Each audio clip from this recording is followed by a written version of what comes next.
Des jeunes bas-normands qui se sont engagés dans ces réseaux djihadistes. Il y en a sûrement, oui. Il y en a notamment dans le Perche-Ornay. C'est pas tout à fait un réseau djihadiste, c'est plutôt un mouvement intégriste, d'après ce que j'ai compris. Il s'agit d'une jeune femme. Mais vous êtes très bien renseigné.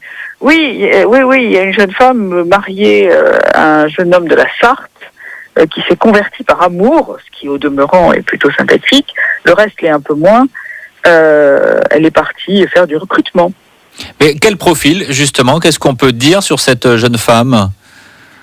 Écoutez, je sais pas. Elle s'est radicalisée. En tous les cas, c'est le cas de la majeure partie de ces jeunes gens qui s'engagent. C'est-à-dire qu'au départ, ils ont une très faible culture de l'histoire de l'islam et même de la religion. D'ailleurs, parfois pas du tout, puisqu'il y a quand même beaucoup de convertis, de jeunes chrétiens convertis.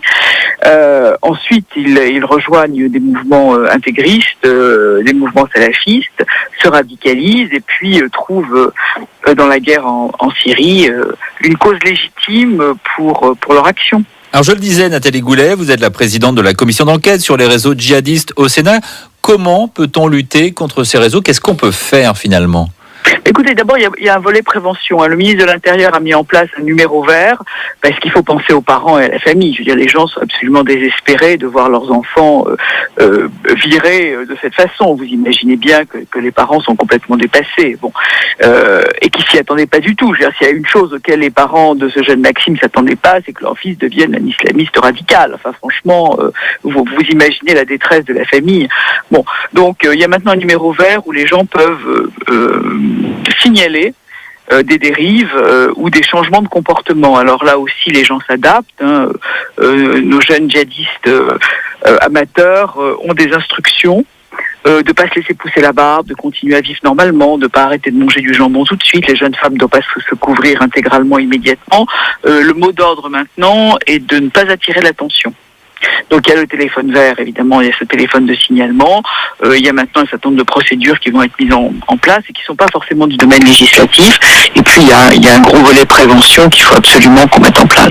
Et au-delà du volet prévention, qu'est-ce que vous, en tant que politique, vous pouvez faire? On parle du web, d'Internet notamment, où les jeunes sont recrutés, se renseignent. Qu'est-ce que vous pouvez faire? Qu'est-ce qu'il est possible de faire justement pour lutter contre ces recrutements? Vous parlez de 1100 jeunes français recrutés actuellement. Oui, en fait, ils s'auto-recrutent.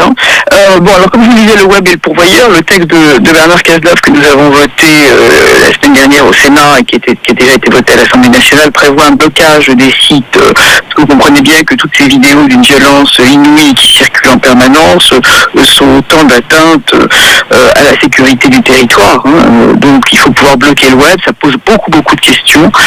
Ça pose beaucoup d'interrogations. C'est une disposition que moi-même j'ai pas votée.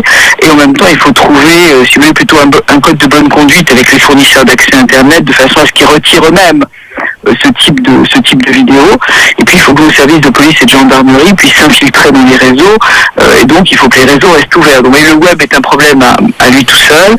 Il y a la radicalisation en prison. Il faut mieux contrôler la formation des imams. C'est une évidence. Il faut aussi contrôler les flux financiers.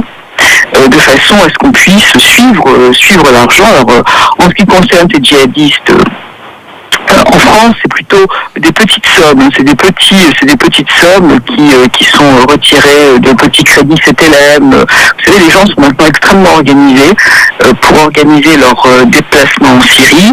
Ils ont une vie normale et puis d'un seul coup, ils vont conclure un petit contrat prêt à la consommation dans une agence, vont retirer l'argent, puis vont partir prétendument en vacances à Antalya ou ailleurs, et puis vont passer la frontière et rejoindre les djihadistes en Syrie. Des réseaux qui effectivement s'organisent de plus en plus et de plus en plus difficiles à détecter, on l'a bien compris. Merci Nathalie Goulet d'avoir été notre invitée ce matin. Je rappelle que vous êtes sénatrice de l'Orne. Bonne journée.